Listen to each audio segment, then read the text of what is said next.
guess it's time to get rid of this gum. See me sitting here smacking.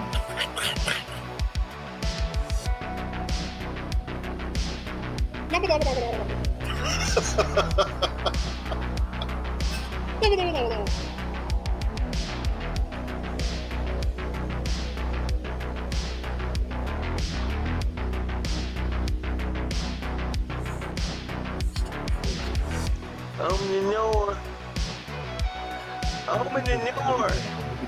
Open the door.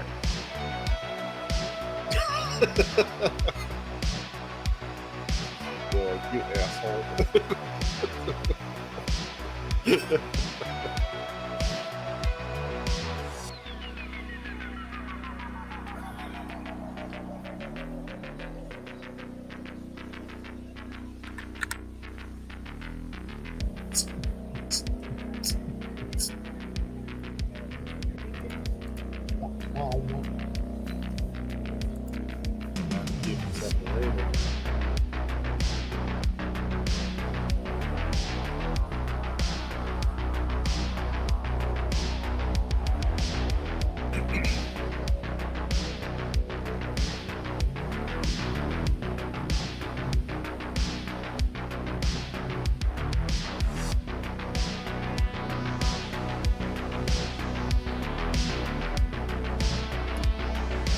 Is it pretty music?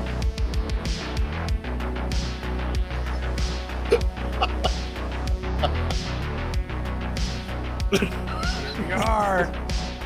Hey! Where did I go? There I am. There I be. Welcome back. Yeah, after like maybe 2 seconds.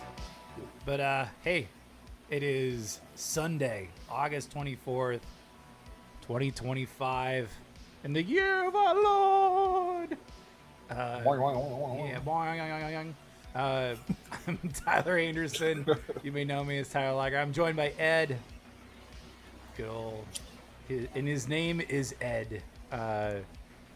Sweeze cannot make it today just because he has a fever, man. Hopefully he gets better. Hopefully he gets way better. Cause he was outside all day yesterday doing a garage sale, moving stuff around. And he messages us at like 2 a.m. and says, I don't know if I can make it, guys. I got like a fever of like 103. Dude, you should probably, maybe check into like an ER or something. I don't know. Yeah, that's 2 degrees off of death. Yeah, no kidding. Yeah, I mean, hopefully that comes down a little bit. Just, drink plenty of fluids, rest up. We'll be okay. Don't come out of the basement again. You'll be fine. Yeah, please don't leave the basement. From what I saw, though, like the beanbag made it through the latest round of garage sales. So the beanbag may be back. I mean, but lately it's been kind of Sumo's like little haven. Like Sumo's been hanging out on it. But yeah, like the beanbag made it through this round. However, it may not make it through the next round. You never know. You never know when somebody's like really wanting to get a beanbag chair. I don't know. No comment. You bet. I like to buy stuff like that brand new. I'm just saying. Yeah. I mean, I got a decent chair. I don't need a beanbag, and then I got the Secret Lab chair in the other room. That's a fancy chair. Like I think I had to pay that off. Like, oh gosh, probably I paid that off over a course of a year. Thank goodness that's paid off. That was a $600 chair. That was not cheap. Excuse me. That's all right. It's all right. It's not like the radio, like where you can't burp on stream. You can't burp. Sure, you can. You could, but it's not recommended because that's what I was been taught, like by radio people. It's like whatever you do, don't burp on stream, don't curse, don't burp, is the two major rules. But so go be Howard Stern. Got it. Yeah. Don't be Howard Stern. Please don't be Howard Stern. No, I said go be Howard Stern. Oh, well, I'm Howard Stern is not somebody I would aspire to be honest with you. I'm not a Howard Stern guy. I don't know. We got some topics today. We got some things to talk about. Should we start off with the hot button topic that everybody's talking about? It involves Sure, pro go ahead. wrestling.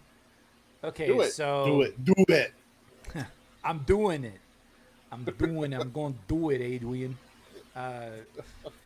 Adrian!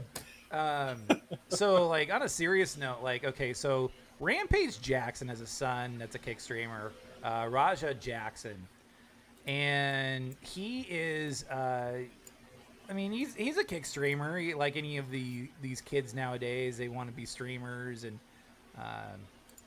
they want to get into, like, they get their 15 minutes of fame and fortune, I suppose. He was at a pro wrestling show down in Southern California. I think it's Southern California, if I remember correctly. Hold on, let me double check, because I don't want to. Sun Valley, wherever Sun Valley may be. Let's see, Sun Valley, California. Oh, it's a neighborhood in LA. Okay, all right. So definitely SoCal. So, like, there's a confrontation between Raja and this guy named Psycho Stu. Psycho Stu, I'll say that about 5 times fast. There was an incident where, like, Stu kind of busts a can over Raja's head, and, I mean, they're generating heat. And, I mean, I have the video. We probably won't show it just because viewer discretion or whatever. By the way, anything that we say is not, just a disclaimer, anything we say can be taken with a grain of salt. We're not exactly experts. We're just a couple dudes with hot mics. But during the show, like, Raja gets into the ring. And why don't I show it? Because why not? Like, I'm watching it right now. Yeah. Yeah. So It's not that bad. It's not bad, but it does. I mean, it's not for the faint of heart. I need to work. Okay. So here it is. Slams him down. Then he just wails on him. And it's not long after that, everybody comes to stop him.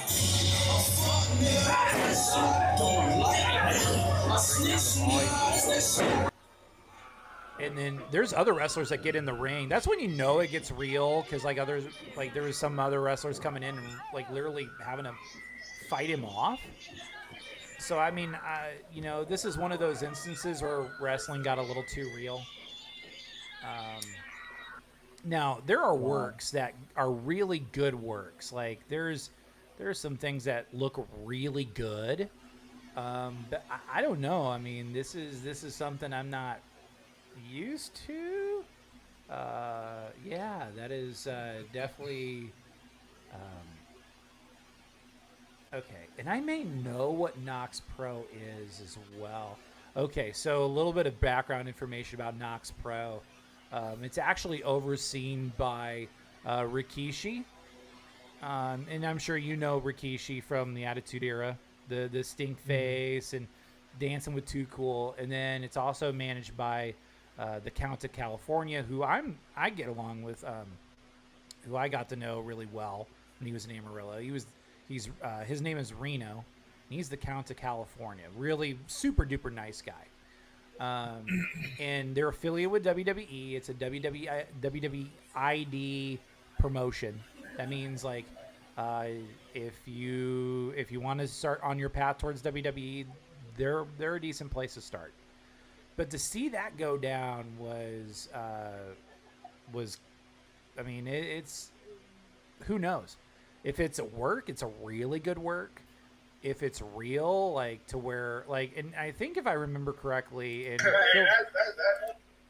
feel free to correct me, but I think the wrestler, he went to the hospital, but now he's in stable condition. So, so it is what it is. I mean, until more details come out, you know, you don't know either. It's a work or it's a shoot. So, but I mean, think judging it's judging real. from the phone calls afterwards, like if you got to watch the thing in total context, it seems like it's a shoot because people were like legitimately pissed off at Raja for basically just, you know, going to town on this guy.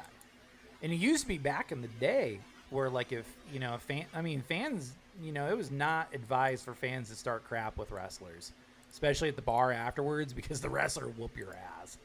But, I mean, it's more like a read the room situation where it's like, okay, if you're starting stuff with, like, you know, somebody that can throw some fists at you, like, I would probably read the room and be like, okay, all right, let's disengage. Let's de-escalate the situation to where to where you don't have situations like that. But, you know, hopefully, like, you know, hopefully, like, whatever happens, it smooths itself out. Nobody's seriously injured. Nobody has to have reconstructive face surgery. So, like, that's, yeah, it's kind of a... But everybody's talking about it. I mean, if that's one way to get you talking, you gotta have something like that go down. I'm watching somebody posted on Drama Alert for this, and it's underscore Speedo posted a video of Stu picking up a can off of a table, a beer it looks like, and just slams him on the head with it. And then Raja steps up to him. He's like, you know, you got a problem? And there's a guy in shorts and a cowboy hat behind Stu, and he legitimately looked concerned when he saw that happen. So Sure. that's why I think this was all real. Yeah. Normally in wrestling, you see it and you're like, oh, that's choreographed and that's all this. But no, this had to be real. Yeah. In the phone calls afterwards where, like, you know, Raja's, you know, it's finally sinking into him that, like, oh crap, like I could go to jail for attempted murder. Yeah, it's not a good situation, but hopefully things, like I said, smooth themselves out. Cooler heads prevail, because you don't want anything like that to happen. Yeah. Anywho, that's our take on it. I know that's gotten a lot of coverage. Like, it was to the point where even, like, Moist Critical, you know, one of the bigger voices on YouTube, on the platform, actually put up a video and talked about it. So, yeah, very, very, you know, very interesting situation. There's been times where wrestling's got real. I've always told, like, when I was training, there were guys that were like, hey, if you hit me here, or, like, if you hit me wrong, it's not going to be a match anymore. It's going to be a fight. And yeah, like, you gotta walk that line. You gotta toe it. Let's see. Another big piece of news that came up over this week was King Cobra, JFS, passed away on Friday. And I got some notes on it because I came in prepared. So, yeah. So, Can you say something? No, I'm kidding. yeah. So King Cobra, man, he was only 34, man. He was 34. So the situation was he was found unresponsive on Friday morning by his father, who was going to take him. I mean, I don't want to show the video because it's pretty heart wrenching. I know me being like, oh, I won't show you the video. I'll show you the video, but this time we won't show them. Yeah, not this one. It has been re-uploaded, but Clint found Josh unresponsive. His lips were blue, inside of, you know, and Josh was inside of his home in Casper, Wyoming, and that's where King Cobra is based out of. And then when Cobes passed, Clint kicked out, he posted a very emotional video, and then which confirmed Josh's passing, and then it was deleted, and then other people have since re-uploaded it. There was another thing that popped up. It was about the night before. Cobes put up a video on Facebook, basically saying, "Hey, I'm in pain. Like, I don't know what's wrong with me. I feel really sick." And I mean, that's kind of one thing led to another. But I think one thing that like Cobes is known, there's a few things that Cobes is known for. Like, people have dubbed him a lolcow. I think that's kind of an unfair shake. The guy was known as like the gothic sexy bad boy of Casper, Wyoming. Isn't that a cool nickname? And then the rock star villain. He was known for his gothic persona. He had a love for metal music. He especially loved Ozzy Osbourne. He was more so known for his homemade food hacks, and I'm using air quotes on food hacks. And he would do candid rants. He hated sickos. But he also had his demons, man. He battled alcoholism. He battled addiction. He fought depression. Despite his lolcow status, he did have a cult following. And then his death actually received coverage and tributes from many YouTubers, from like Kiwi Tapes, Smokey McSee, to people that I keep up with, which is CJ Holiday and John. Shout out to those last two, to John. Just want to extend the condolences for your family member that recently passed. So hope things are doing good for you, brother. So my thoughts on this whole situation is, first of all, we want to extend condolences to Clint and the Saunders family, along with Josh's friends and fans. All we ask is, like, I know, like, King Cobra was notorious for getting trolled. Man, just give the guy, give the family their space. Like, leave them alone. When I first came across, like, King Cobra, I didn't think he was that bad. Like, he could have been like, a pathological liar and a e-beggar like Darkside Phil. He could have been an absolute train wreck of a human being, like, and Chris Chan. Or Cyrax.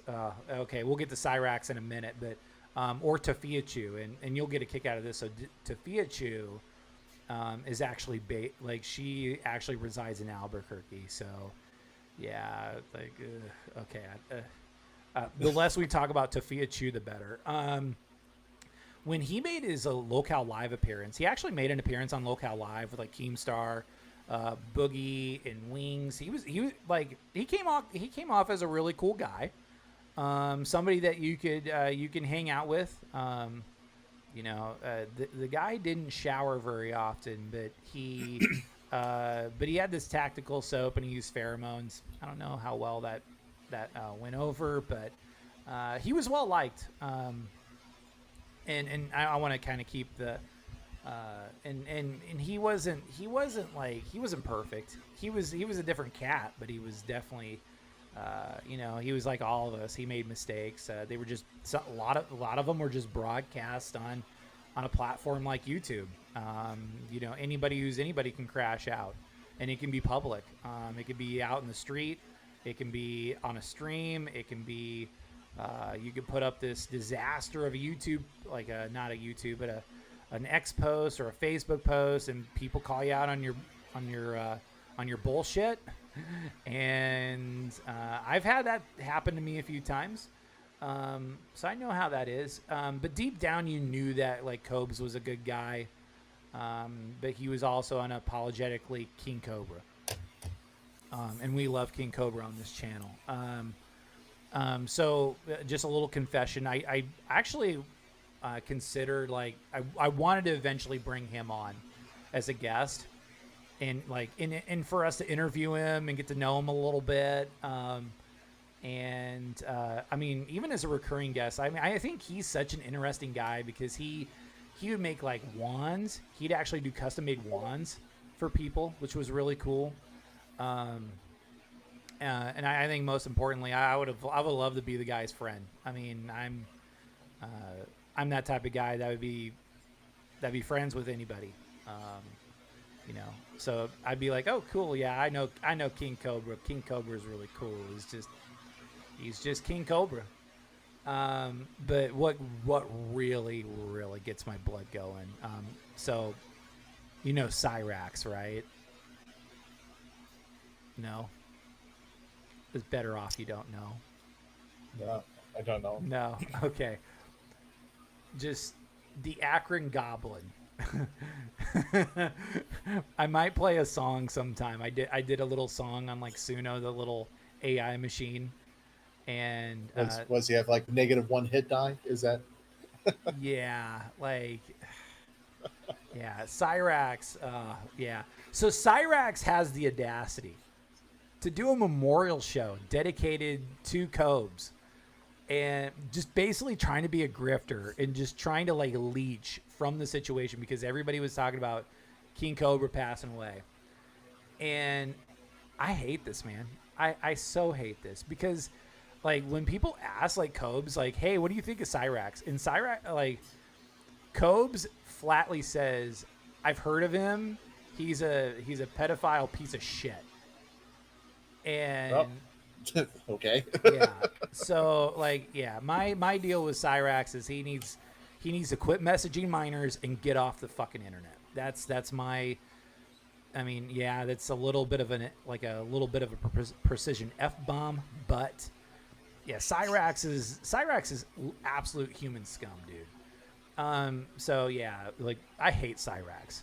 If Cyrax sees this and wants to start beef, I'm down. You can start beef with me, little goblin, but you better, you know, if you pull up, you know, you decide to make the trek over from Akron, Ohio, man, you're gonna be eating knuckle sandwiches for days, bro. But on a more positive note, man, we love you, Josh. We love you. We love you, King Cobra. Rest easy, Rockstar. Rest easy, man. May your dank food memes last forever.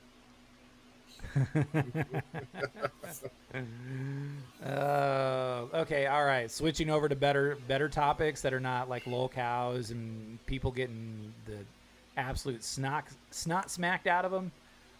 You know, football starting up. Good sport. Good sport. Yeah, good sport. Yeah. Actually, you want to know the truth? The only time I ever got involved with football was around the Super Bowls, and even that's kind of lost its excitement over the years. I mean, a lot of non-sports ball people tune in for the commercials, and that's okay. I mean, I don't like. Are there any really good commercials as of late? Probably not. Yeah. But college football, to sell beer and food. Two things that I don't really need to partake in much anymore. Yeah, exactly. Certain food. Yeah. Well, I mean, yeah, like you said, it depends on, you know, the type of food. Yeah, just keep the junk food away from Ed. Keep the junk food away from me. Yeah. Yeah. Anything. Yeah. But college football kicked off yesterday. There were some premier games. Iowa State, which I'm very familiar with. They went over Iowa State and Kansas State. Actually, they're the fifth longest running rivalry in college football. That's been left intact. And I can go down that rabbit hole someday with somebody sports ball related, but they played over in Ireland, of all places. Really? Yeah. Wow. And Iowa State won, so yippee! Cyclone Nation is pretty happy about that. Kansas opened up their renovated station with a big win over Fresno State. Hey, that's a good sign for the Jayhawks. Hawaii won in a dramatic fashion over Stanford. Really? They had a kicker that learned how to kick. They had a kicker out of Japan. He learned how to kick from watching YouTube videos. There you go. Yeah, so he went out and tried out. He went over to a camp, and he ended up getting picked up by a little community college called Hocking College, just out of Nelsonville, Ohio, wherever that may be. Small town America, I'm sure. But yeah, he nailed a 37-yard field goal to tie the game. And then he split the uprights from about 38 yards out for the game winner. So that's Very awesome. cool. Congratulations. The Kensei Matsuzawa. Hey, congrats, brother.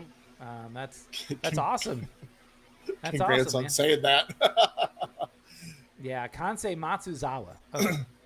Wow. And he's from Tokyo, so Right. high school football started in South Dakota. I was seeing highlights all over the place. There were several select games in Iowa, but the majority of Iowa high schools and Texas, they all start this weekend. So And do you know when WT West Texas A&M starts? they do. They start Their first home game is September 4th. Yes. So they start their season on Thursday. They go up to play number 10. I think it's number 10 ranked Western Colorado, which Right. that'll be a tough one for Josh Lynn and the Buffies. But seeing them over the last few weeks, their offense has improved.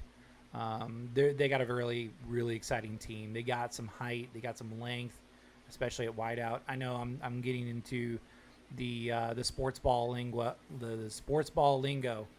But it should be a different, completely different WT team this year. Man, sometimes, like I just can't English today. But they play Thursday. They play Thursday night, and then they play their home opener on a Thursday night against Colorado School of Mines, which is another really good team out of the Rocky Mountain Athletic Conference, which I covered a little bit last year. So, yeah, like the Buffs opening slate is going to be it's a challenge, but way better looking team this year. And I've only seen them for like a handful of practices, and each time I see them, they improve. So You know who else starts this year? Not a football team. My son starts college this year. Oh, Yeah, he decided he gets wanted to go into WT finance. just like Dad. Okay, Just like Dad, I'm proud of him. That's And, awesome. He's gonna go after that finance degree, and hopefully he'll learn how to help me make $1 million in the next 10 years off of $500. We'll see how that goes. investing wisely, right? Yeah, that's why I sent him. And I'll pay for the college bill for him to learn how to do all that. There you go. So he's like you. He's pretty good at math, right? Eh? Eh? Well, we've talked So it's about like it. finance is a lot of math, isn't it? It's no more than usual for somebody doing any other basic degree there. The top level of math you go into is Calculus 1. Okay. And so what is that? He has some algebra, some trigonometry, maybe a geometry, and then some one class of calculus, and then that's pretty much it. Okay. So that's pretty standard for, I think even in your degree, you had to take Calculus 1. And so usually that's what they told me, everybody across the board. But I went up to Calculus 3 Oh, sure. because I was gonna teach high school. But then found out there were some things I couldn't do, so I dropped my grade level. And then I met the students and I said, you know what, I'll retire right here. Early I go, retirement. I've got one of you at home.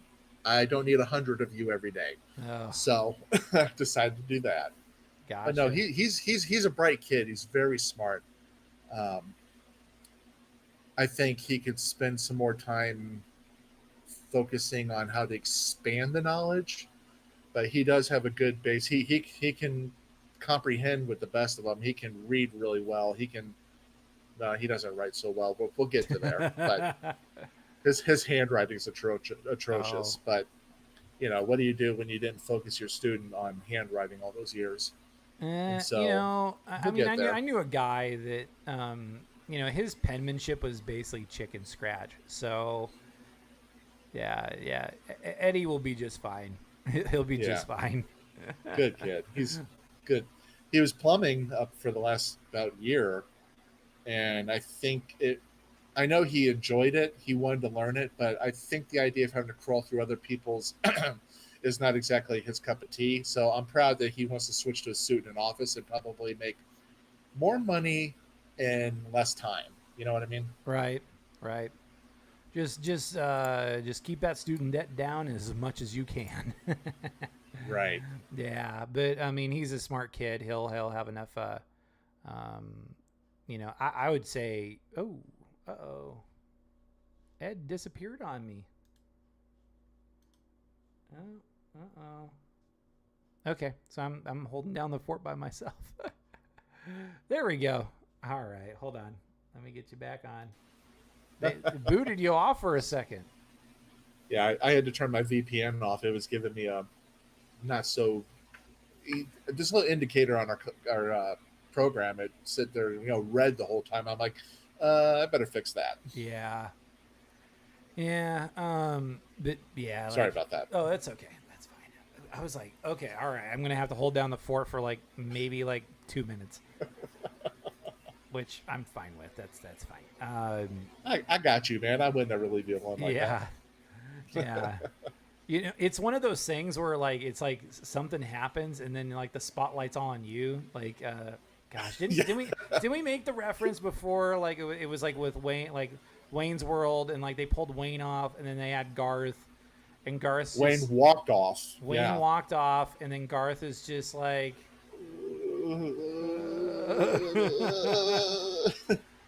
on, and Garth. He goes and chews. Party on, Wayne. Yeah.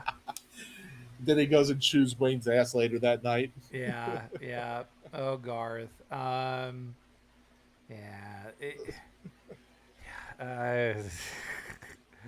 Yeah. I mean, it wouldn't been so awkward. I'd probably been like, all right, let's just start yapping about things. I got bullet points. So, yeah.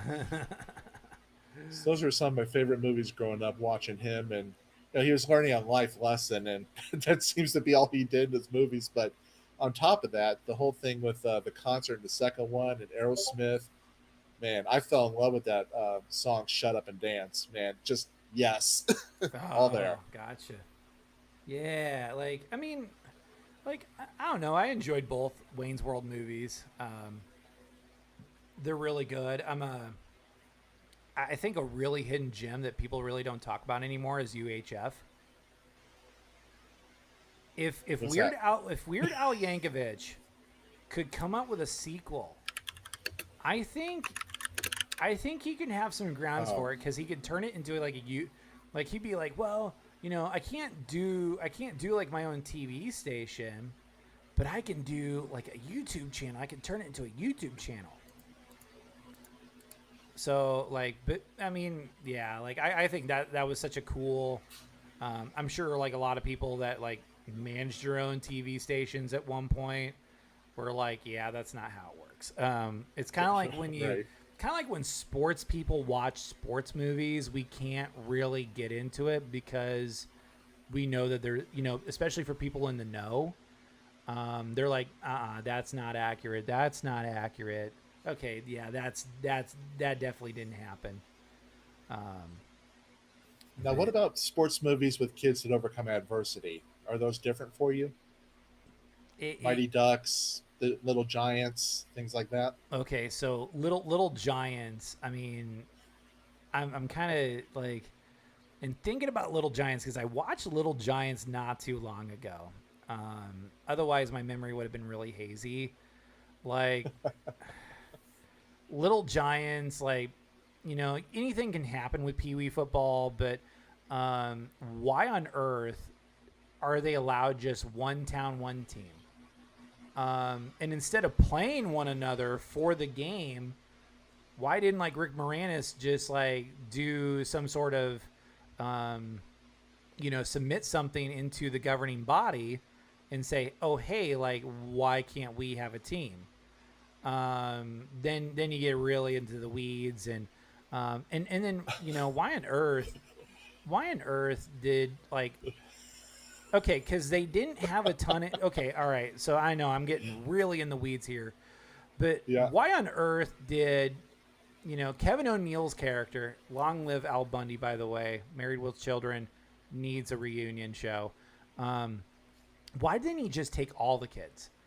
Like, I mean, he was lacking in depth. He needed kids that could pad the depth chart. Right. And like Icebox was a girl, but she was probably would have been one of the best players on the team.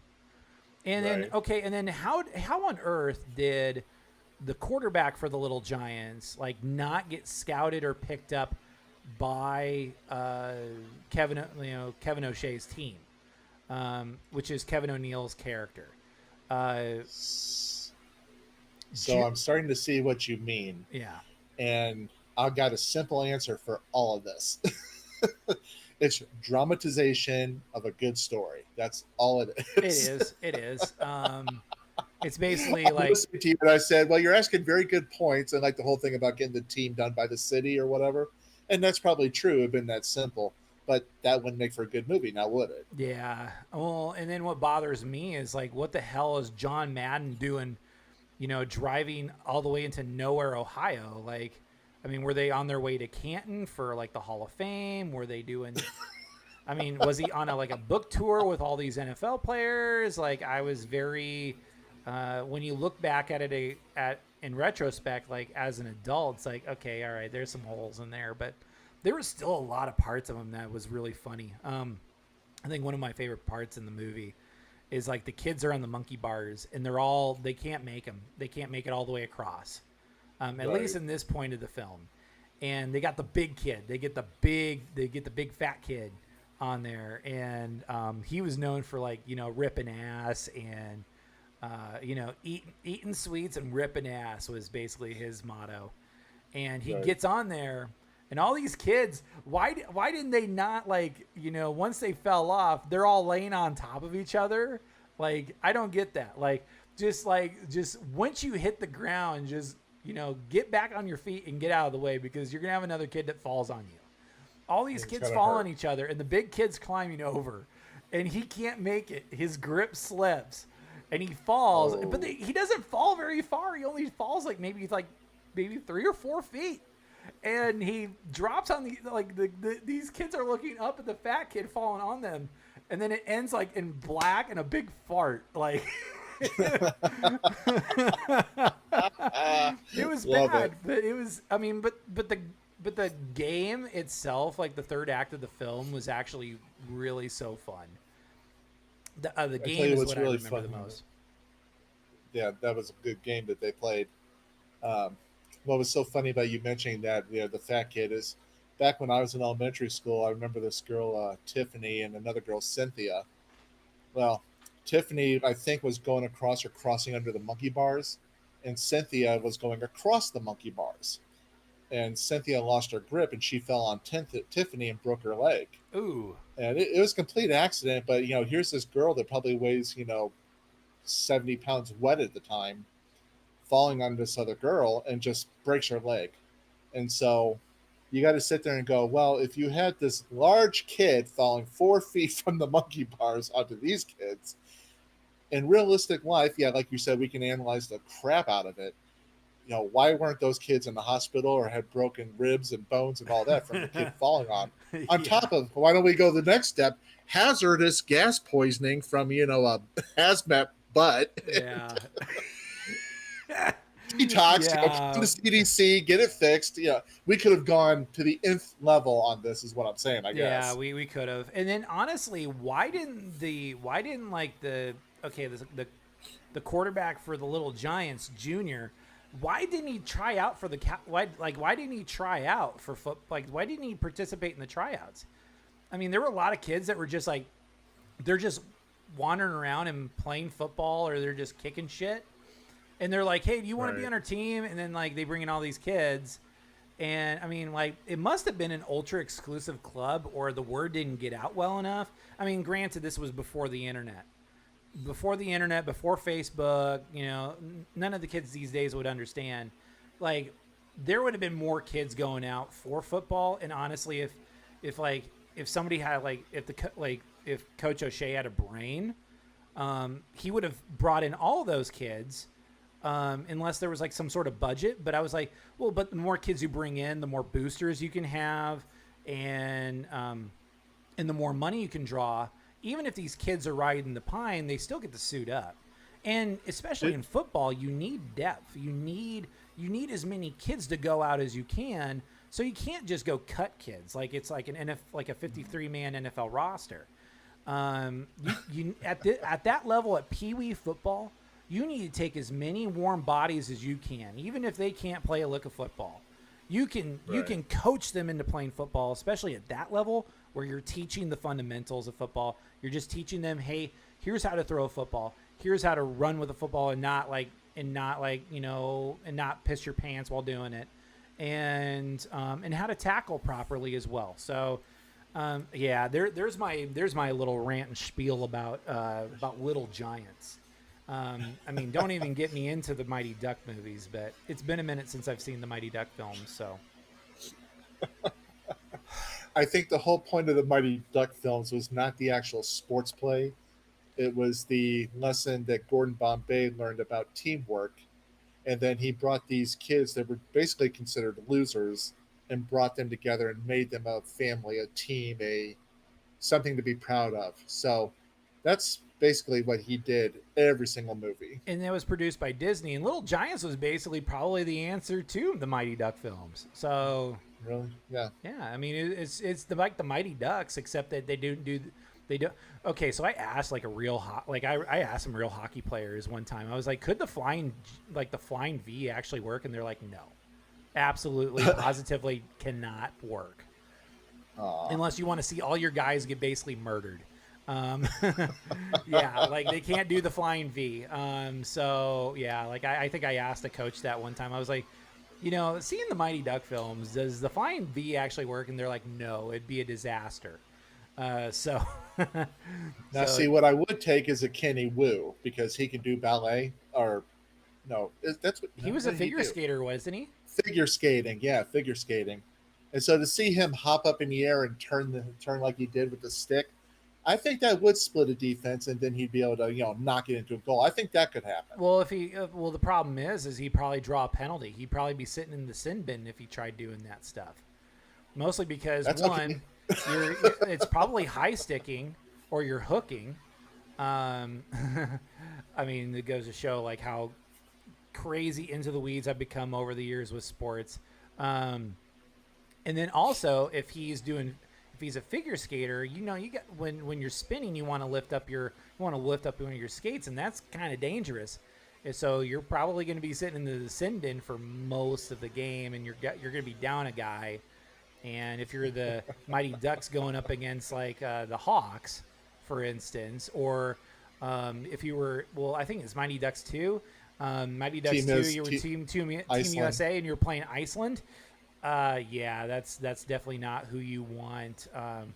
That's definitely not who you want to go up against, like being a man down. So, yeah, like I got really deep into the weeds with Mighty Ducks right there.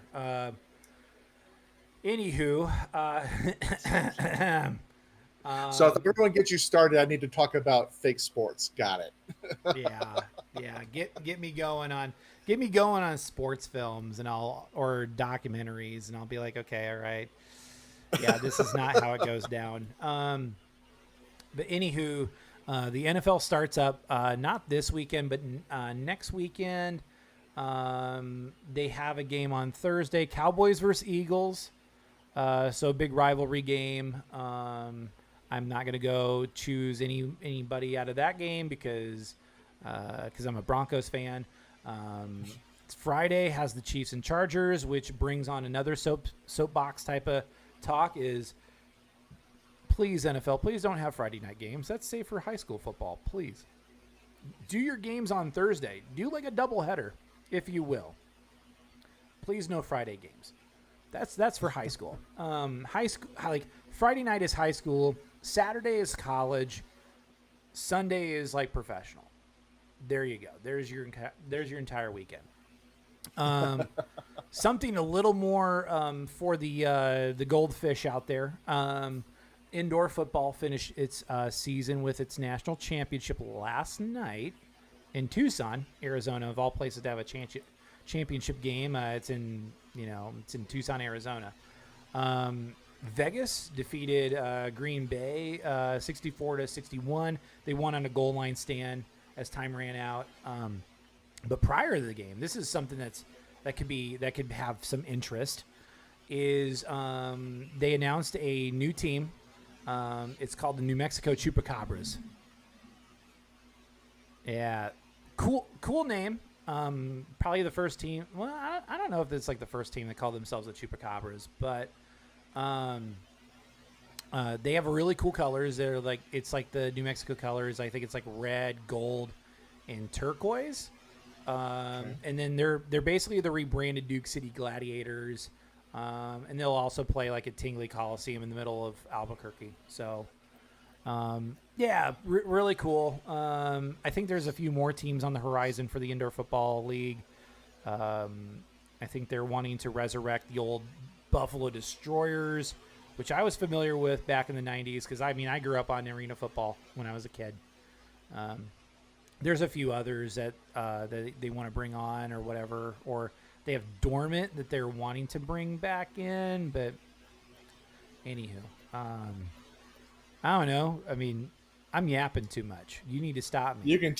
You can tell that I don't know anything about what you're talking about. Yeah. You sat back and you were like, okay, we're just gonna let Tyler go. Just let him go.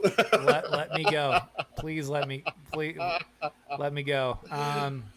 But no, back to movies. No, I'm kidding. we can go back to movies if you want to go back to movies. I don't know. I haven't seen a whole lot of movies as of late. I know it's so hard to get out to. You and I live like literally 5-10 minutes from the theater. Yeah. It's just, I guess going there, the idea. I still have this issue of being around people. I'm just, after COVID, the way people showed that they respect each other. I had people walking by me going, just being real horses' asses. And that's what you can expect from here in Amarillo, Texas. But God damn. I had another guy said, pardon me for being American. And I looked at him. I say, you may be an American, but you're a fucked up retard. I'm like, you can't treat people like that. No. You can't be rude and ignorant to them because you're sitting there going, I don't. Here's what pissed me off about that. Sure. Nobody was giving anybody information. You had one course of doctors repeating one line, another course of doctors repeating another, and nobody knew jack crap. And so we're being told, here's this stupid ass virus that could kill people, and I'm going to believe the worst before I believe some dumbass, across the street going, well, I think masks don't work. Whatever. People are stupid. Yeah. But okay. So that's, I'm going to that's protect a really myself. crazy time. Yeah. Yeah. I'm going to protect myself. I'm going to protect my family. I'm going to protect everything because why do I care what you think and feel? I'm going to protect myself. Yeah. But when you got people interjecting and being ignorant to you, you're right. It was crazy time. But I'm still, get around people and I'm just like, get away from me. Go to your corners. Don't touch me. Don't breathe on me. Don't, and that goes for anything. I don't care if it's COVID or not. If you got a cold, you got some sort of illness going on. It's just, in this day and age, there's so many people out there that are inconsiderate. They'll go out and they'll be coughing, and you're like, really? You got this, and you're out here? Did you not forget what happened 5 years ago? Yeah, it's hard to believe that it was 5 years ago. It's hard to believe. Right. And I don't care what people say. No, it was a political blah, blah, blah, blah. Well, if you believe that, then you are dumber than a box of rocks because people were getting sick. People were dying. And, okay, so maybe some doctors were using an excuse to write down COVID for your reason for death.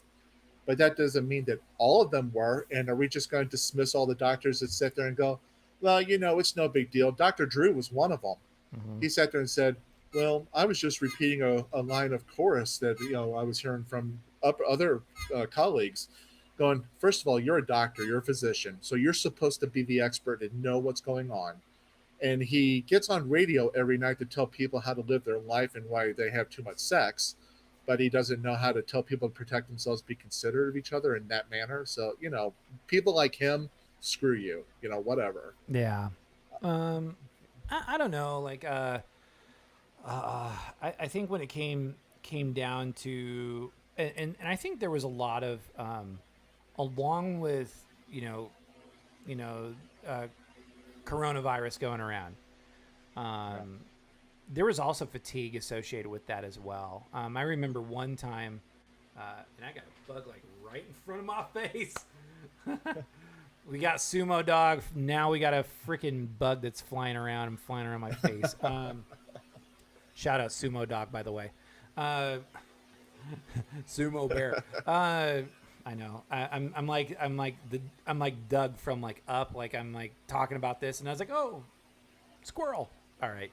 Right. But as far as like the coronavirus, like I dealt with like a fatigue during that time because when people were home from work and everything, like I still had to work. I worked from home, and It sucked, didn't it? it did suck. It was kind of cool, but it also sucked at the same time because, like because I was so used to going to the office and working, and then our office was closed for probably about a month or so, and then I remember like because everybody wanted to talk about it. I did feature stories on it and how it affected so much other things. From oh my gosh, like to the bottlenecks with the meat processing plants, to how it affected farmers, how it affected your meat prices at the supermarket. That was a very surreal time. I mean, I think, but I was tired. So like going back to, I was going around to graduation parties, and I felt basically I was exhausted. And I felt like I was drunk. Like I was like, something's wrong with me. Yeah, off. Yeah. Yeah, I was feeling off. But I mean, I got tested all throughout, and I never had any positive. Yeah, I was never positive. I thought I did have it at one point, but it found out like. So you'll get a kick out of this. So like right when it started hitting like Seattle and all those places. Right. I was hit with influenza A. So like it was before all the lockdowns, all the protocols. They were just like, you have influenza A, just stay at home. And then also like I got hit with influenza again. I basically caught the flu.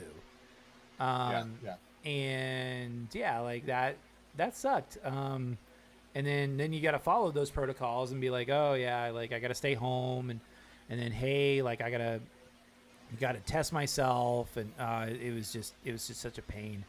But that's what you were dealing with. You didn't have COVID. You just had the flu. Yeah, basically had the flu. I'm sorry you had the flu, but I would have rather had that. Yeah. Oh yeah. Like for some people, like I think what was really interesting is I talked to people who caught it. It depends on the person.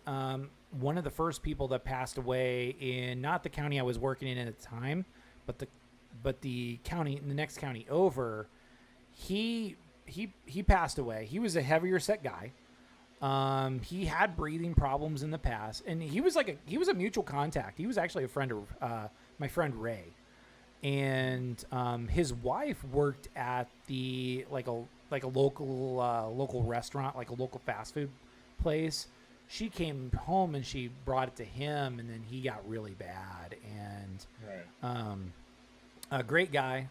Ben was a really cool dude. He was part of that like little wrestling group that we were part of, and just all around great guy. I got to know him a little bit, and then I was like, oh my gosh, like he was one of the first people to actually die from this. That's when you knew it was real.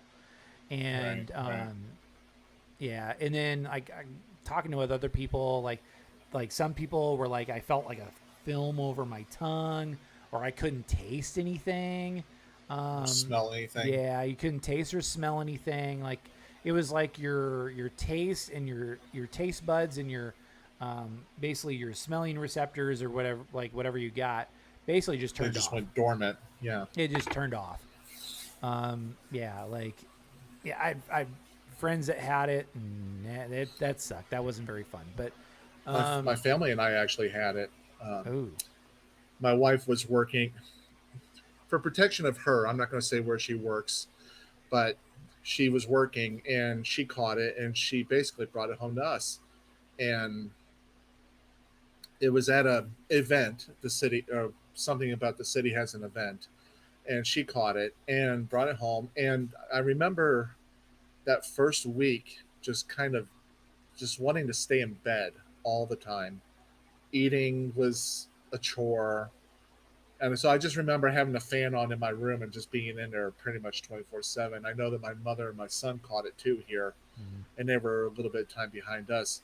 Well, that second week, I started to feel a little bit better, but it's like you would try to go in the house, you try to go do something, and you were just ready to go back to bed again. It was just, ugh. So when we all started finally getting better and it left, I was like, okay. And I looked at my wife and I said, you will never work one of those events ever again. I said, if you do, don't plan on coming home for 2 weeks. Yeah. And so she hasn't since then, but I know she misses them, but I won't let her do it. I'm like, I love you and I wish you could, but you cannot work those with all these people, because she would be stuck on a table with people talking at her, down at her. So their spit, their everything is like right there in her face. And I'm going, no more.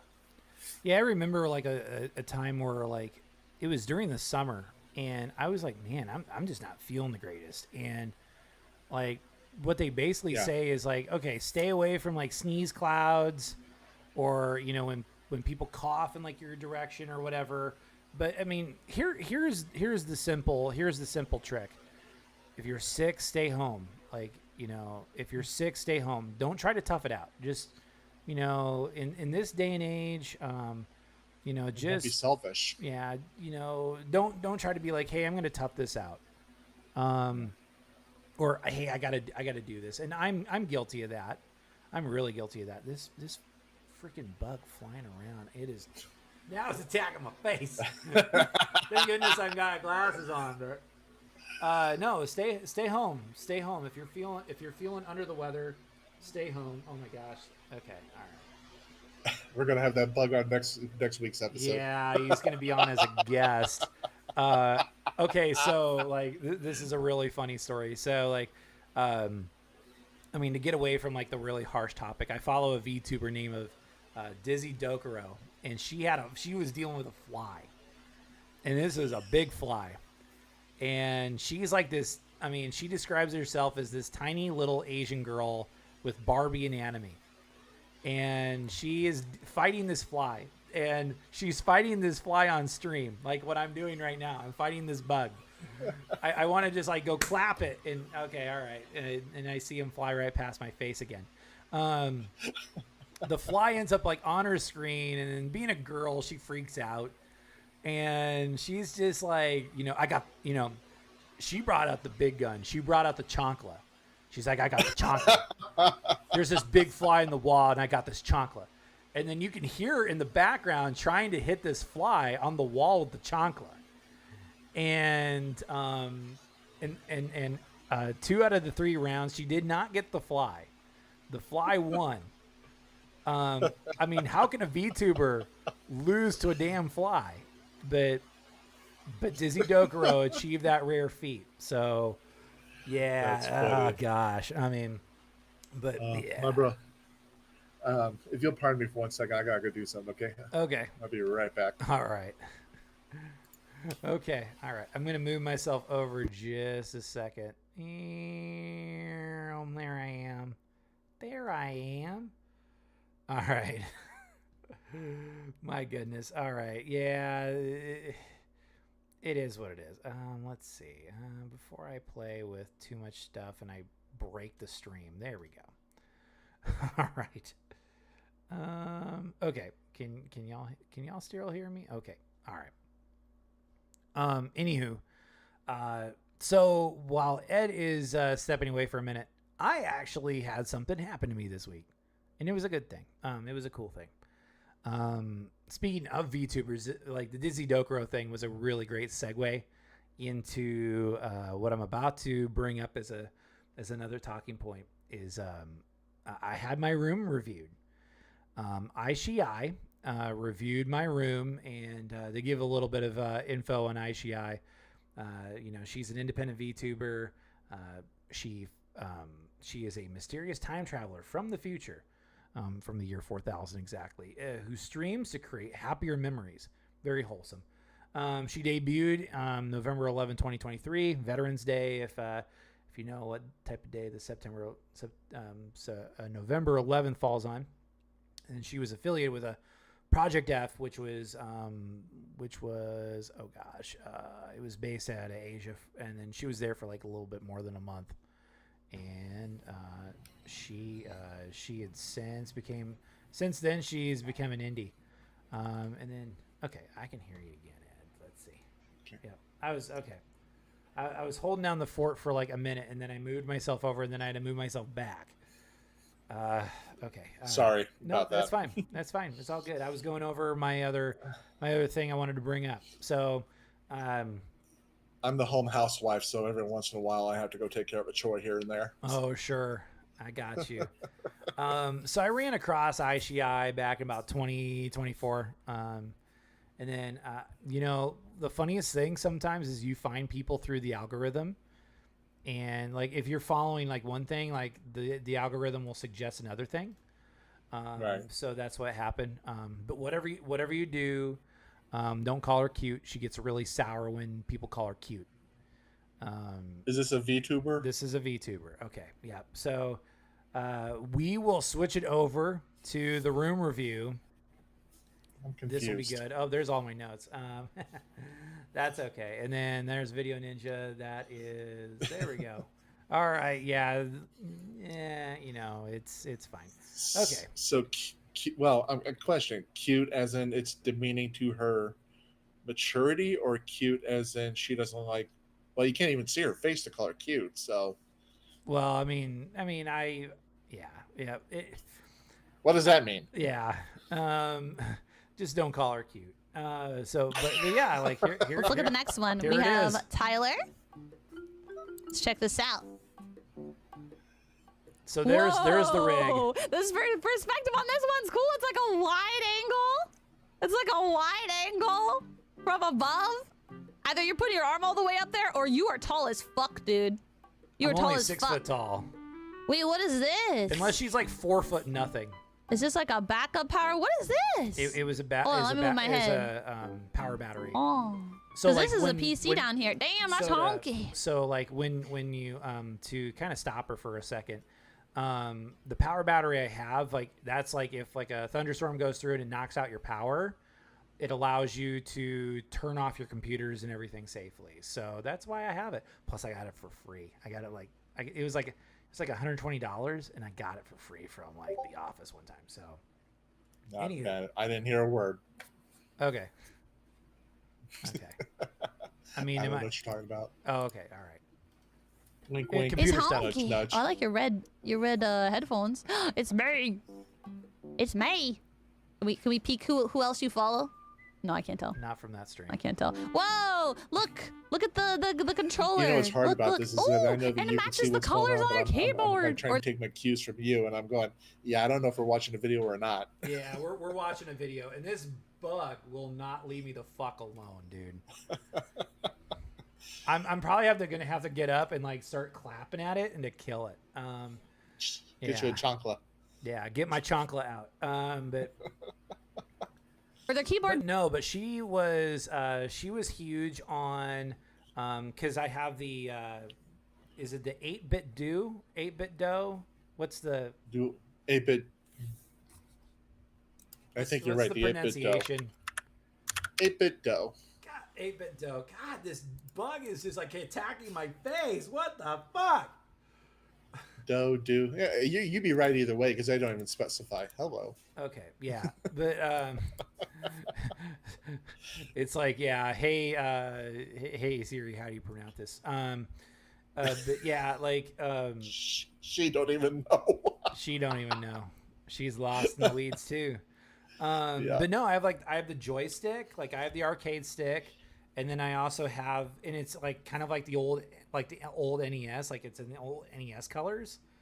And then I have a keyboard that's the same way. So she was remarking about that. So Right. yeah, really.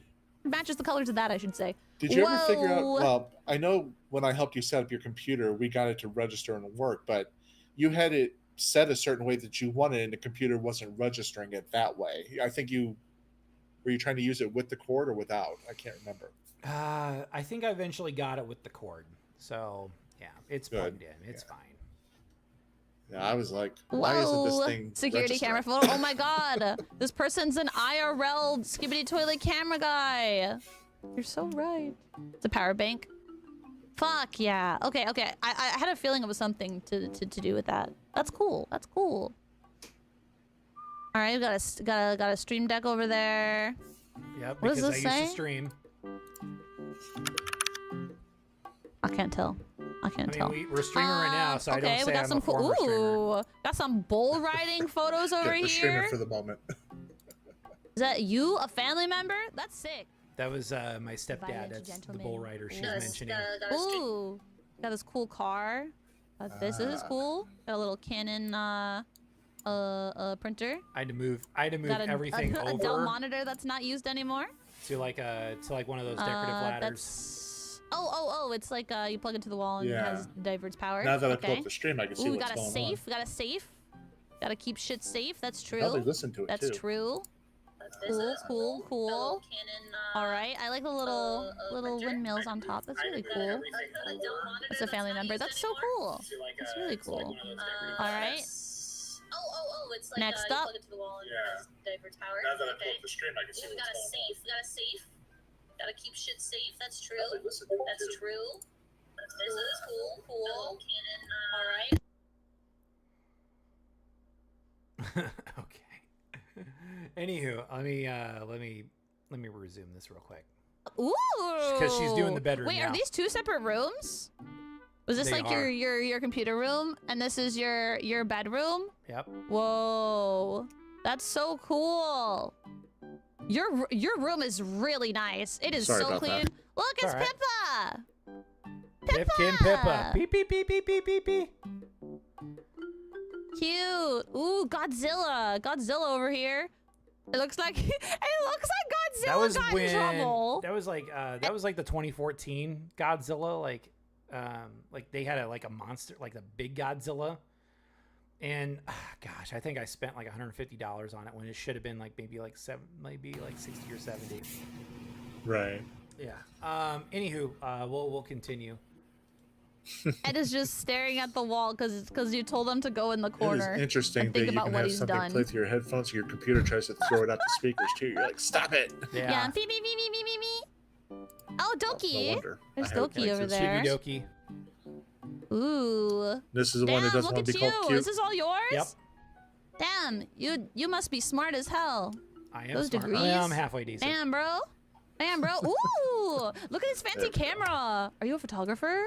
I am. So cool.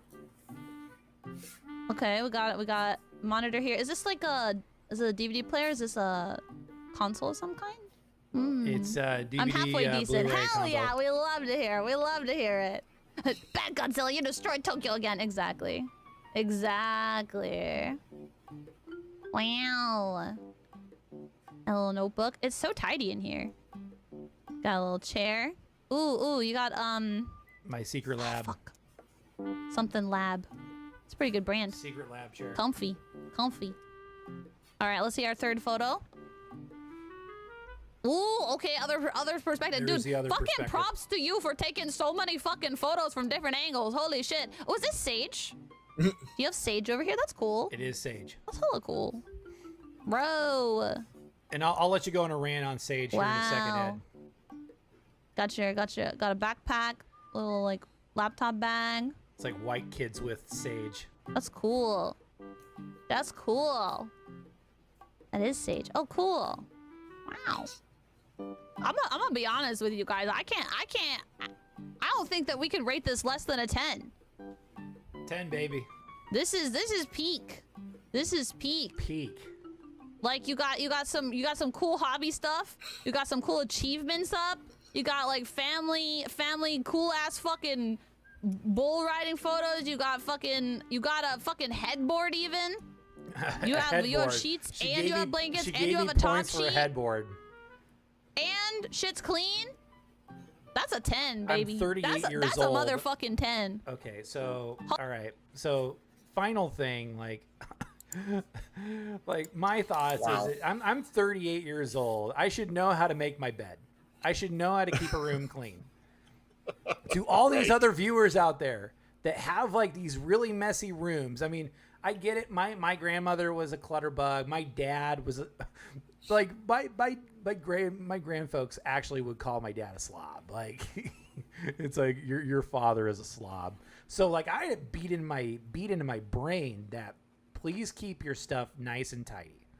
So that's why, like, you know, when you look back at it and you look at the room review, like that's an easy 10 because I mean, it's at least organized chaos if it's not tidy.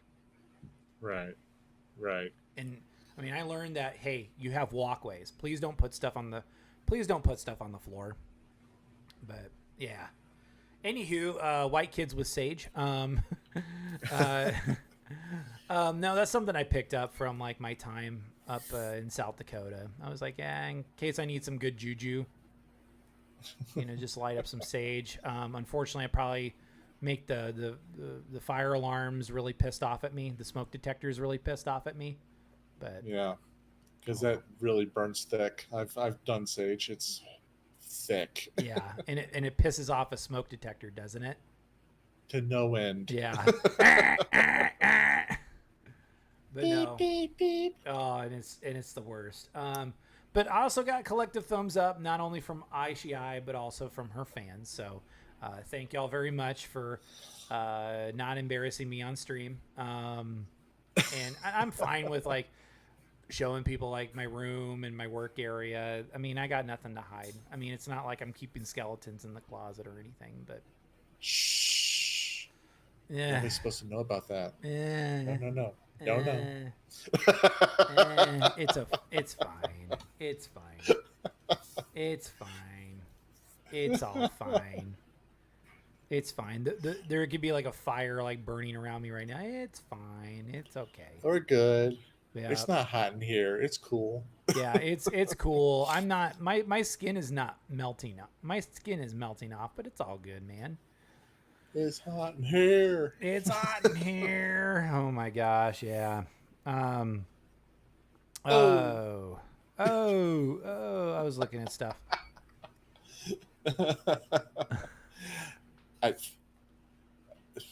You talking about the girl? I don't know. I've seen a girl who used VTubing on Twitch as a necessity for her children not being on stream. And of course, my mind goes to, then why don't you turn your computer so that you can be on there and the kids won't get picked up? That's your fault. Okay. But it's different to try to watch something that's fake and know that there's somebody there, but then try to take it seriously at the same time. You're like, well, you want me to take you seriously, but yet you're doing what you're doing. Sure. So is that kind of the hang up when it comes to VTubers? I think that'd be a hang up for anybody. Like you just got done saying in your room, you don't care who sees it, blah, blah, blah. You got nothing to hide. And I don't think these people have something to hide. But at the same time, you know, we just kind of ran into this with somebody we wanted to feature on the show. You know, they got some things going on and they don't want to be presented publicly. You know, it's weird because I'm wanting to see who you are. I want to know the real you. I'm not interested in your facade, your fake graphics, your any of that. I want to know who you are. Who's the person who's speaking? And so it's just the way I am. I can't really take something seriously if they're not taking themselves seriously. Right. Well, I mean, it's one of those things where it's like, hey, like, why are you hiding behind this avatar? Like, you know, well, also like, hey, the show is unfiltered, but hey, what do I know? Yeah, if you're going to be on this show, you better be ready to scrap. yeah. Scratch and claw, whatever. But I think for for who you were talking about, you know, and this is just like kind of a lay of the land, at least as far as my thought process is concerned. I'm fine with avatars. I'm fine with VTubers. you know, if anything, you know, just I was like, but I need like a thumbnail. I need something to work with, or I need something to look at and be like, okay, all right, what do I need to know about this person? You know, Right. it's you're tiptoeing a little bit. I know some people like there's like another guest I reached out to, and I think he's kind of been given an unfair shake. But you know, like I understand why he's guarded. I understand why people kind of will put up their shields and be like, hey, like, you know, I got reservations. I don't know about this, or they're a little unsure, and I'm like, the best thing to do is give them time. Sometimes patience and kindness wins the race. You know, and gets people to come around, and they're like, oh, well, thank you for being so courteous or being so professional or what have you. I mean, I know there's some people out there that are like, you know, they don't give you a second thought, but that's fine. You reach out feelers. Right. Yeah. I mean, it's fine. It's okay. You know, as the fire is going on around me, it's fine. It's okay. It's fine. It's okay. We need to get green screens for our backgrounds. I'm just saying. Yeah. I mean, we could. I mean, I don't mind my backdrop. I mean, it's okay. Oh no, I just want to see the fire. That's all. Oh. It's fine. Everything's fine. Tyler, are you okay? Everything's okay. Everything's okay, even though my face is half melted. There you go. Yeah. But no, I appreciate all the kind words from my Shiai. Much appreciated. Maybe someday she'll be a guest on the show. Yeah, and then she could talk about her character, and then she could talk about you know, what she likes and why she doesn't like to be called cute. So that could be one of your questions. Why do you not like to be called cute? Why do I get to do that? Screw that. Tanner can do it. I'll ask it. She'll give me the sour look, not y'all. So Actually, if it's an avatar, how can you tell it's a sour look? they have toggles. Is that what they do? Oh, Yeah, they so do now toggles. we're faking emotions. Yeah. So I could sit there so I could be in chat and be smiling behind the avatar, like, "Oh, hey, how you doing?" Meanwhile, my avatar looks like this. You stupid. Yeah. I mean, well, they have face tracking. So what's really interesting with VTubers is they have face tracking through like through a program. And maybe someday, like maybe I might bring on like a Lord Mollington that can explain that a little more in detail, because he does do the VTubing gimmick. And he can explain that a little bit more, but there's like somebody that gives you like a character design. There's somebody that rigs you, which, you know, tracks your facial expressions with what the character is doing. Right. Or, you know, it projects it onto the character. You know, and then they can also do like other toggles, like, you know, they can hold their little mascot like a little baby, or sometimes the mascot's throwing a shit fit, like while you're carrying the said mascot like a little baby. So I don't know. I mean, it's a very interesting world. It's like going into the world of lolcows. Like the deeper you go, the deeper you go, the more, I don't know, like the more invested you get, I suppose. Like sometimes with like pro wrestling, that's another example. The deeper you go more into that rabbit hole, the more real it becomes. Right. Yeah. So like what happened earlier, it's like, could that have been a shoot? Could that have been a work? I don't know, because I've been deep down in the rabbit hole where that could have been a really good work, or that could have been an absolute shoot. So, but yeah, it's yeah, you never know. You never know. Sometimes fiction is stranger than reality, and reality is stranger than fiction. Any which way, reality is stranger than fiction. I think that's the more common word, but. So I've got something we can talk about for a minute. Sure.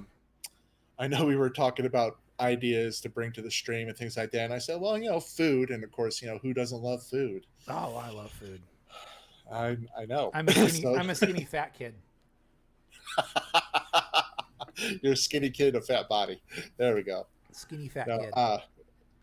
so my question is how's your health been doing? Have you gotten any more information on that, the blood sugar numbers?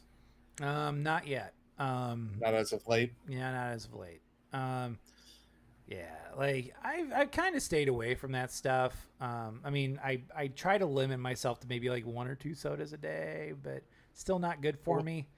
What kind of sodas are you drinking? Sugar or diet? Drink. I don't drink diet. I don't drink diet just Sugar. because. Yeah, the main reason why I stay away from a lot of the, like I can't afford that. I'm a broke boy right now. But no, the my biggest thing, like I have to stay away from, like that is not good for you is aspartame. So I try to stay away from aspartame as much as I can. I prefer cane sugar. Like if you need to drink something that's sweet, cane sugar, even though that's not great for you either. None of the, in the high fructose corn syrup, please, let's That one's definitely a no. Yeah, that one's definitely bad. Would be bad for corn farmers, but did you know that in drinks that include sucralose, they usually also include acetylphane potassium, also known as ACE-K, also a form of sugar. So what's surprising to know is that these companies slap the word diet on there, and then they throw that crap in there, or they go sugar free. Those are your two indicators: diet and sugar free. Those two words usually mean fake and a little bit of sugar. And what sucks is we haven't really discussed my health on here, have we? No. I usually kind of stay away from those, but oh no, this one I love sharing because it can help someone else if they'll listen. That's the key. That's the key phrase. Yeah. If they'll listen. Listen. Yeah, everybody put down your magazine and listen to the words I'm going to have come out of my mouth. No, in 2021, I was told that I had a A1C of 10.4%. That means that my blood was saturated with 10% of sugar, glucose. And 5.7 is about the cutoff for prediabetes. So anything above that, you're diabetic. Type 2 diabetic, not pre-diabetic. And so I was, of course, upset. And my doctor hands me this little goofy list of, it says you can have as much of this as you want: tomatoes, lettuce, carrots, vegetables, fruit, stuff like that. Well, not so much the fruit, because fruit, we all know, is sugar. But what we don't usually think about is that vegetables can also be sugar. They may be less carbohydrates, but they still can metabolize as glucose. And so he hands me that. On there also, I was allowed to have oatmeal. I was allowed to have bran cereal. And then all I could have was white meat: chicken, fish, tuna. And I'm sitting there going, you've got to be fucking kidding me. I'm going to starve to death eating this stuff. And it felt like that. I'm sitting there and I'm eating and I'm trying to be okay with this, but I'm like, this is not working. And I wasn't even worried about my blood sugar at that point. I'm like, am I going to live? Well, most people believe to the BS that they hear, and they tend to sit there and not do the research or do the work to find out. So I came across a doctor named Dr. Ken Berry on YouTube, and he started saying, cut out all the sugar for now, because you want your body to heal. He says, cut out all the sugar, go to fatty red meats, beef, butter, bacon, eggs, those kind of things. You can have stuff like cabbage, cucumber. Low glycemic is what we're going for. So if you're going to have this stuff that's sugary and all this junk, have something that's going to be less easier to turn over to sugar, because like a white baked potato and onions, those convert easily. Those are high glycemic. Jalapenos are high glycemic. Green hatch chili, those are low glycemic. Peanut butter, without the palm oil and without the added sugar, that's low glycemic. So you learn how to eat these foods and appreciate them, and it's all low carbohydrate. Meanwhile, he's sitting there saying, keto and carnivore, ketogenic diet and carnivore. Basically, the diets people had before we had all this crap come out, gathering, hunters, that type of stuff. I thought, what do I got to lose? What do I honestly have to lose except a little bit of time? So I started eating this stuff. One key thing to take away from this is not only was my A1C high, but also my cholesterol was all out of whack. And so all those key factors help to contribute to heart disease, heart attack, stroke, all these aneurysms, just bad stuff in the body. Well, after 7 months of being on the ketogenic diet, my A1C went from a 10.4% to a 5.7. And then a month or so after that, it went to a 5.5. So I was no longer quote unquote diabetic, or pre-diabetic for that matter. And you learn how to eat this way. And yes, I still go out and I'll have a piece of chocolate cake from Longhorn, Texas Longhorn, or I'll go to Chewy's and have myself Longhorn Steakhouse. yeah, Okay. yeah, their chocolate cake is pretty damn good. What kind of sucks though is when you get used to eating substitutes like stevia extract and monk fruit and erythritol and xylitol, you tend to lose the purity of the flavor in things like real soda, bread, donuts, unless it's made really, really well, which, let's be honest, most of the crap we eat from gas stations and grocery stores is just that crap. So that's why I was surprised a couple of weeks ago when I had a piece of chocolate cake from Texas Longhorn. I was like, oh, I love this. And the ice cream, well, so it was actually tasted full of flavor. But usually it's actually just kind of bland. And I'm like, why did I do this to begin with? It was kind of pointless. But I guess my whole takeaway from this is that my cholesterol, it went down into normal ranges. It was I had 1,000 triglycerides. That's way too high. And my LDL was high and my HDL was low. And so what I'm getting at is that there is a way to solve having diabetes type 2 without having to give so much of yourself away. And you hear doctors say, well, stay away from fatty red meat, stay away from red meat, and people tell you that in the American Heart Association, it's not true. If that was true, all my labs would look horrible and I'd be in danger of dying, but I'm not. Everything looks great and I could prove it. So if this can help one person, being type 2 diabetic, and even type 1, because isn't the idea of being type 1 to use less insulin and not have to shoot yourself all the time with a needle? And so this could even help a type 1 diabetic use less insulin. It'd be nice to shoot 10 to 15 units instead of 15 to 40. So I'm just hoping that somebody hears this and it can turn around and change their life like it did for me. I tend to make sure people know exactly what this diet can do when I hear that they have diabetes or that they have heart problem or that they have high cholesterol or they have this. So I'm like, no, don't listen to the bullshit. Go out and try this. You'll be okay. And when you see your labs come back and your numbers have improved, you'll be like, good, I'm glad I listened. Yeah. Yep. Just always do your research. Always do your research. Absolutely. Yeah. Yep. I don't know. I just. It's hard though. It is hard. You're used to eating the American diet, and then you're like, wait, I can only eat this stuff, and I go, well, it's either you eat this stuff or you get sicker, fatter, and die. It's your choice. Yeah.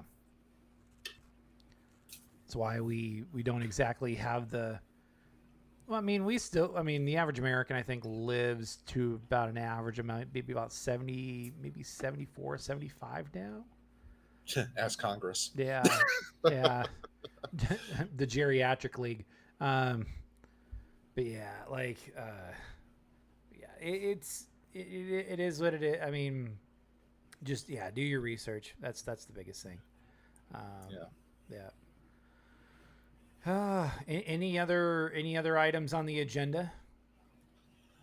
I'm sure we could think of something if we have to. Yeah, I mean we're almost at the 90-minute mark, so I mean we done pretty good. And a couple of months ago, I saw an ad come across my feed. It was for Raven's Crypt. Raven's Crypt. Echoes from the Crypt, and basically Echoes. it's I know I've got some glare there. There it is. Edgar Allan Poe, Raven's Crypt. Okay. And it's got about let's say 1, 2, 3, 4, 5, 6, 7, maybe 7 recordings of stories. The Raven, the Telltale Heart, things like that.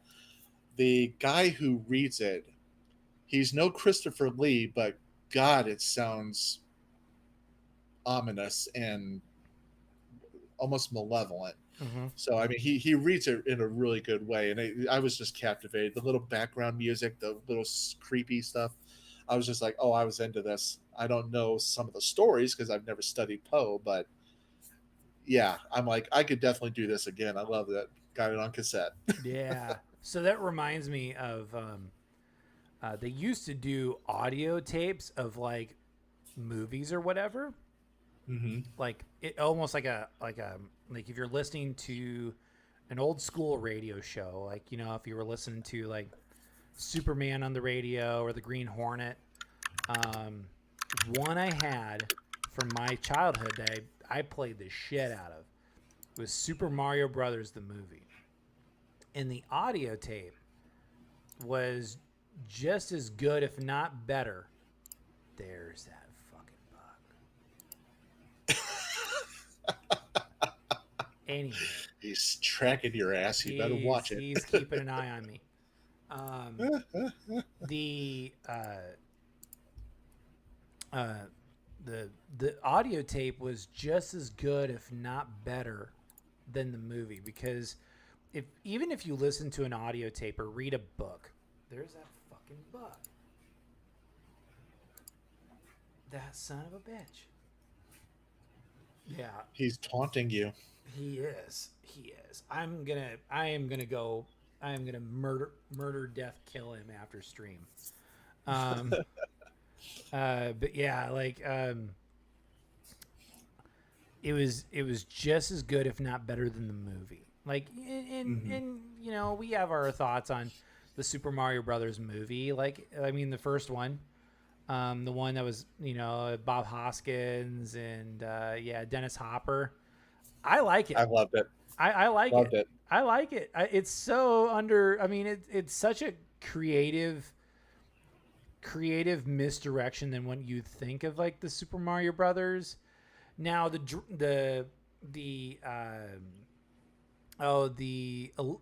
Illumination movie, the one produced by is it Illumination? Okay, all right. I just had to get that down. That one, like, that one's good in its own right too. Like, but now, I mean, but compared to then, 1993 had a lot less Super Mario Brothers lore than there is today.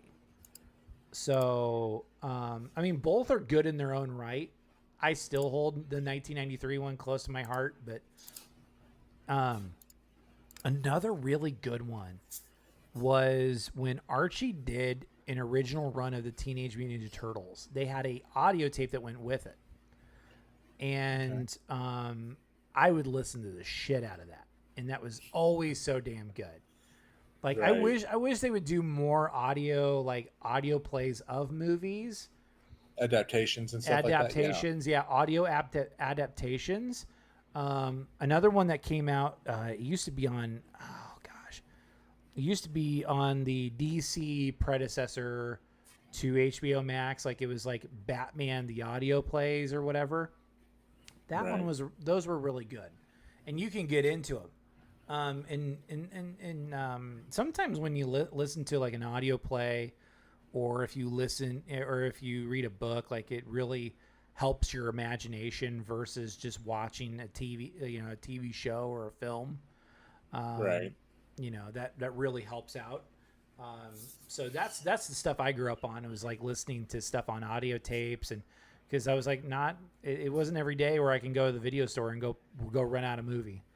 Right. So yeah, but I used to, but when the library had, because back in the day, well, it was my little hometown library.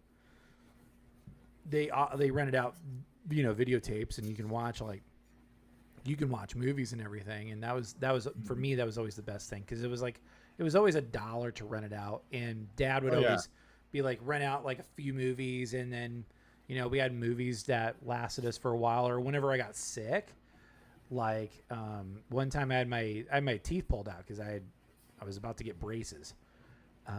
Braces all throughout high school. And when I had my teeth pulled, like Dad brought home like all these movies for me to watch over the weekend, which was really nice. It was really cool. So yeah, I had a cassette tape of one that I picked up. I've still got it. It was War of the Worlds. Oh, nice. And it's read by Brent Spiner, Gates McFadden, Jonathan Frakes. So basically, it was basically Star Trek. It was Star Trek cast reading the War of the Worlds. I'm like, oh, That's this is so cool. So I had that, and I sent you a picture there. You might want to pop it up. Not a lot of people can say that they have that, but I have that. Unfortunately, I don't have the poster anymore, but I've still got the record and ET and all that. And I was just like thankful that I had something from my childhood that my dad got me. Yeah. That I still got it today. It's sitting in the next room in a box protecting it. But it was, again, I have the appreciation like you do for having a narrated story, a movie, things like that. And this one did a good job of it. Michael Jackson was on there too, I think, helping to narrate it. So that was pretty cool. That's interesting. Another thing that kind of reminded me, just because of the Star Trek connection, was Greg Weisman, the executive producer behind Gargoyles back in the 90s. And he was also executive producer for, I think it was like one of the Spider-Man series. He did a crossover, and you can only, I think it's on YouTube somewhere. I'd have to go dig around for it again. But they did a crossover with, I don't know if it was like with the Spear of Destiny or not, but it was really cool. And it had like a, oh gosh, what was Deanna Troi, like, cause she was also Demona in the series. And I'm trying to think of like, but they had basically both sets of casts. Like it was essentially a crossover, and it's the coolest thing. I remember listening through it, and it's really, really neat. I think before we go, I think the coolest crossovers you can ever really have, that gets my wheels spinning a little bit. So I always wanted to see the 1987 Teenage Mutant Ninja Turtles crossover with like 92 Sailor Moon.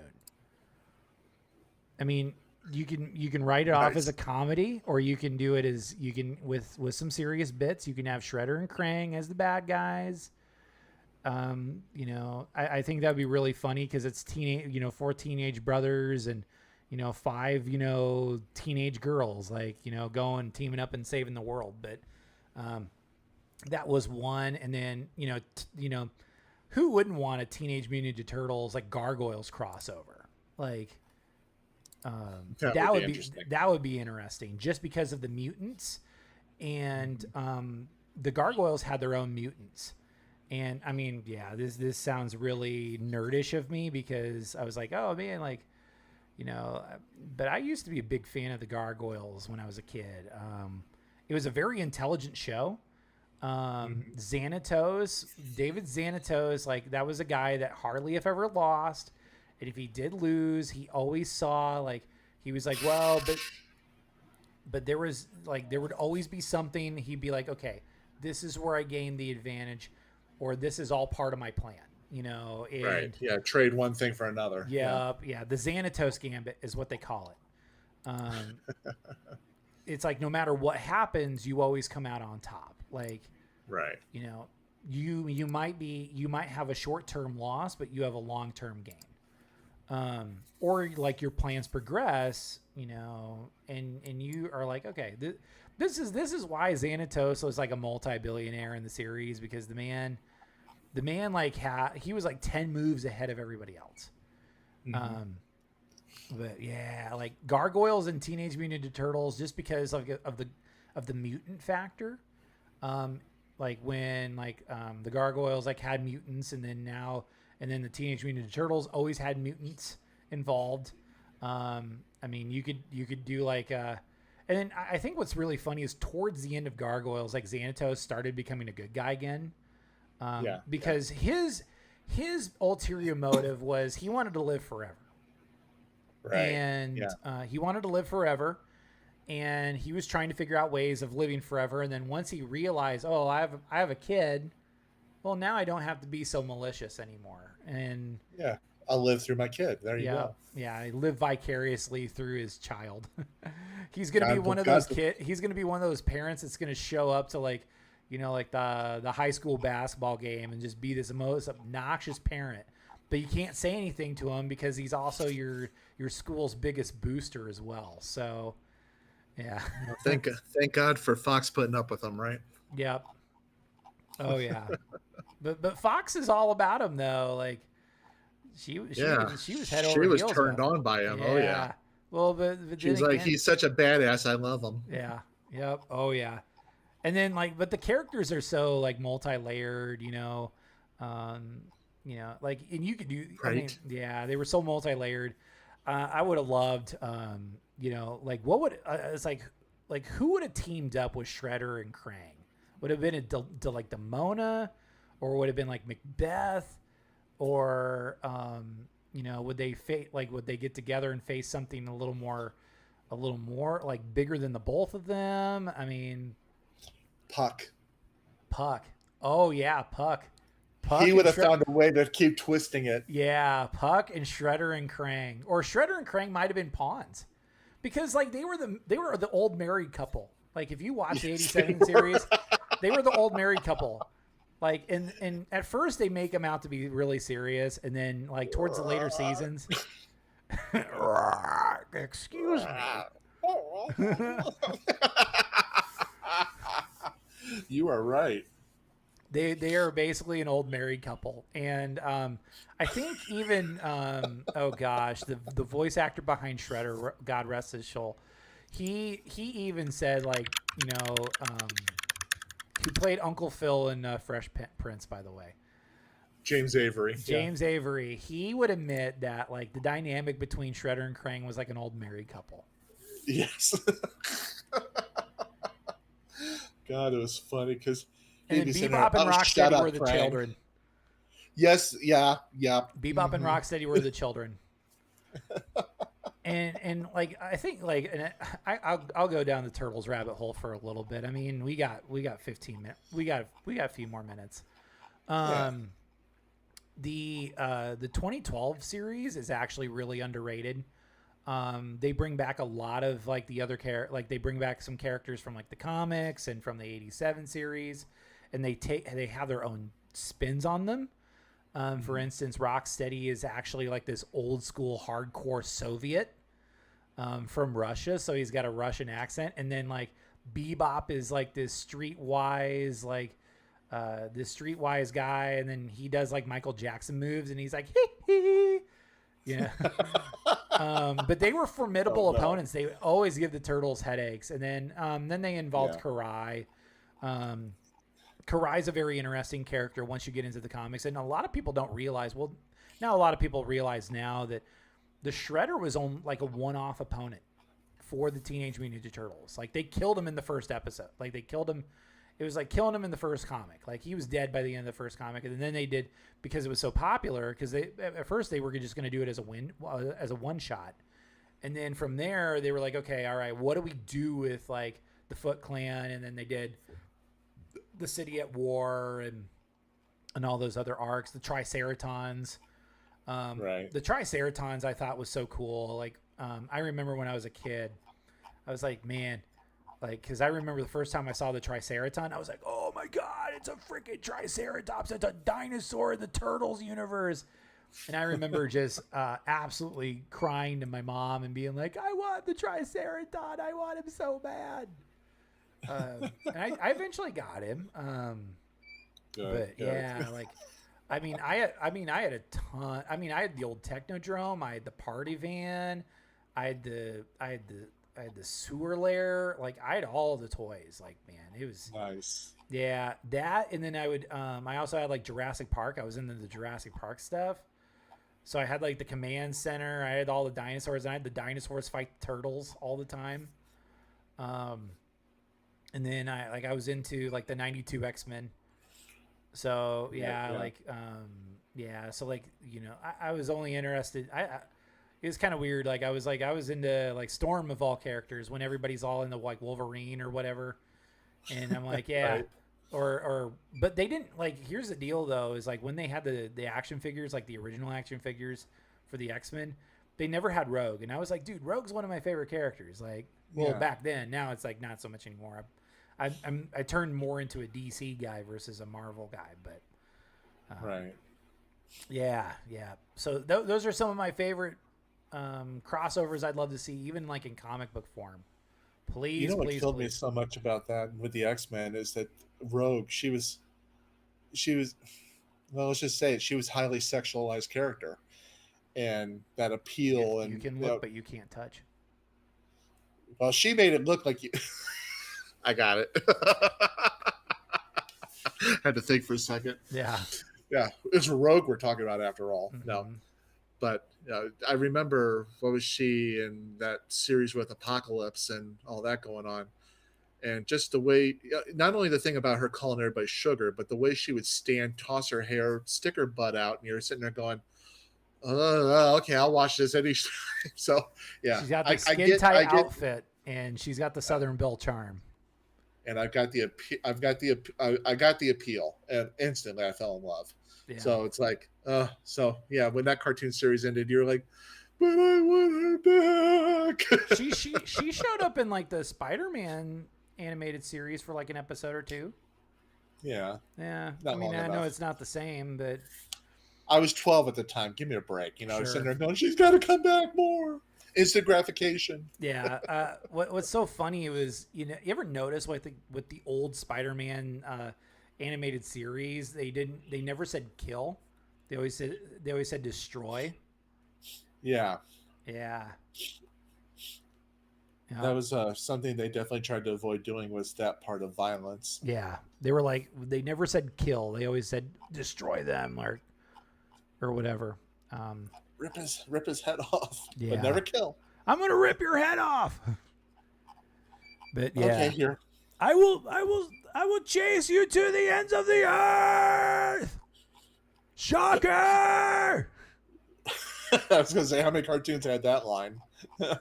Not very many. What the hell were you watching? A lot of Spider-Man, Teenage Mutant Ninja Turtles, Muppet Babies. That's an old one. Muppet Babies, I remember that. Muppet Babies.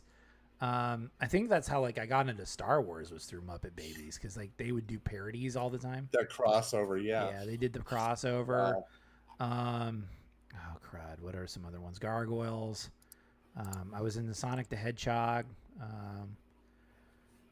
But I was like, but after like Sonic 3, after Sonic and Knuckles, I kind of just gave up. Kept too much, yeah. Yeah, and then and then Godzilla, and then Aliens and I know Aliens you and love Predator. Godzilla. Aliens and Predator. Speaking of which, have you been watching a new show, Alien Earth? I have not, because I don't have Hulu. So is it pretty It's good? on. Is it just on Hulu? I thought it was also on Paramount Plus. No, it's on Hulu, because the Alien franchise is owned by Disney. Oh, okay. Alien franchise is owned by Fox, and Fox is owned by Disney.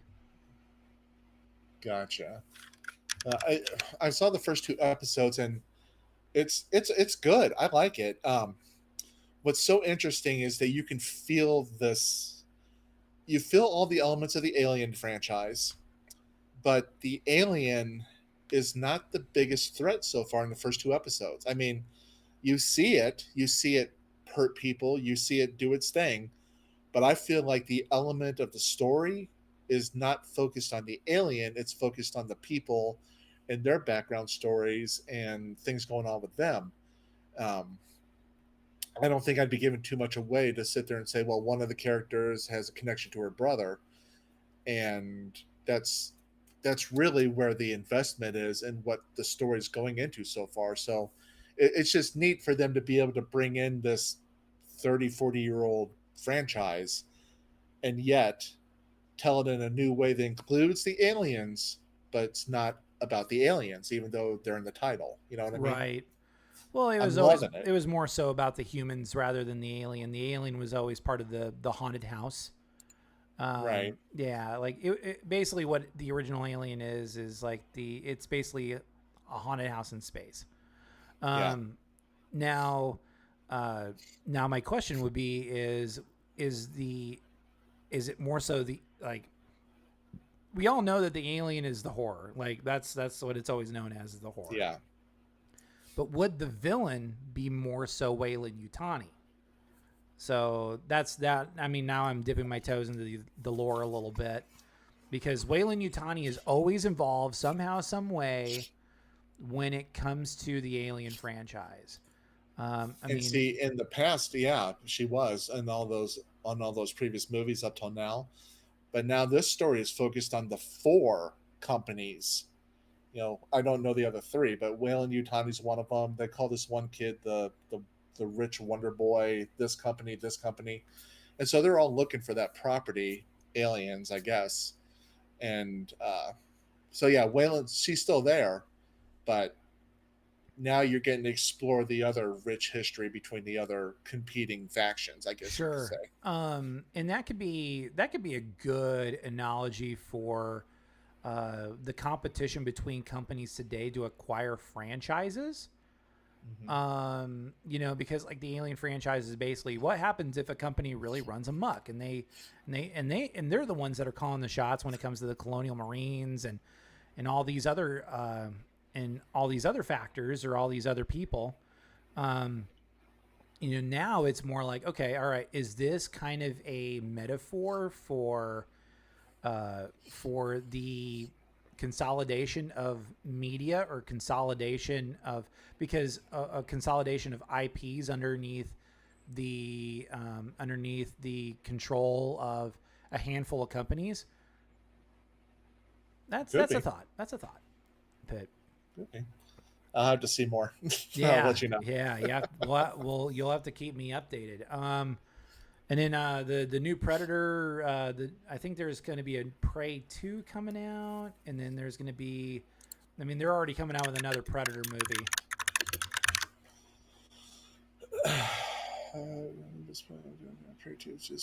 But Prey was really good. I enjoyed Prey. I'm not seeing anything with the release date on Prey 2. Okay, because I think there was like a Predator film on the way too. There was a Predator miniseries.